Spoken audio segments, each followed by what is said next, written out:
কলিয়াবৰৰ জ্যেষ্ঠ সাংবাদিক নিপেন কেওটলৈ 2021 বৰ্ষৰ সাংবাদিকতা পেঞ্চন প্ৰদান। ঐতিহ্যমণ্ডিত কলিয়াবৰৰ শিলঘাটত জন্মগ্ৰহণ কৰা প্ৰয়াত জালিৰাম কেওট আৰু প্ৰয়াত যোগমায়া কেওটৰ সুপুত্ৰ তথা সাংবাদিক নৃপেন কেওট ডাঙৰীয়াই বিগত 30 বছৰ ধৰি অসমীয়া দৈনিক কাকত, নতুন দৈনিক, আজিৰ অসম, অসমীয়া প্ৰতিদিনৰ লগতে বৈদ্যুতিক মাধ্যম প্ৰাইম নিউজ, ফ্ৰণ্টিয়াৰ নিউজ আৰু শেহতীয়াভাৱে প্ৰাগ নিউজৰ জৰিয়তে অসমৰ সংবাদ মাধ্যমলৈ নিষ্ঠা সহকাৰে সেৱা আগবঢ়াই আহিছে।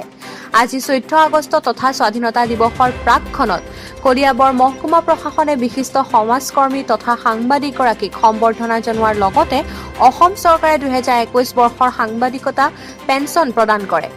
অসম চৰকাৰ তথা কলিয়াবৰ মহকুমা প্ৰশাসনৰ এনে পদক্ষেপক কলিয়াবৰীয়া ৰাইজে একমুখে শলাগ লৈছে।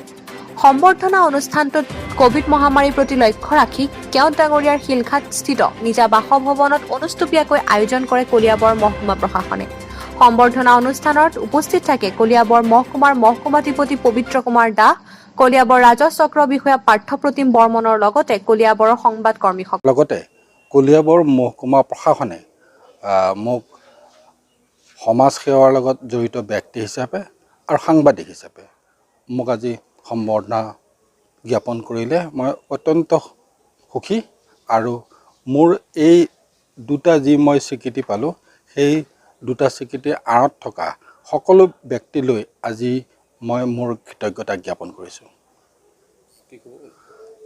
আজি নতুন প্ৰজন্মৰ সাংবাদিক বুলি কোনো কথা নাই। আজিৰ নতুন প্ৰজন্মৰ যিসকল সাংবাদিক তাৰ বেছিভাগে যথেষ্ট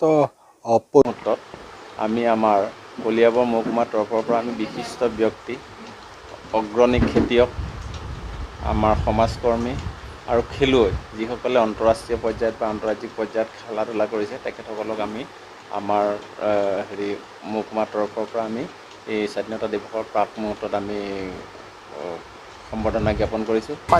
কলিয়াবৰৰ পৰা পাৰ্থপ্ৰতিম হাজৰিকাৰ ৰিপৰ্ট, IBC নিউজ আছাম।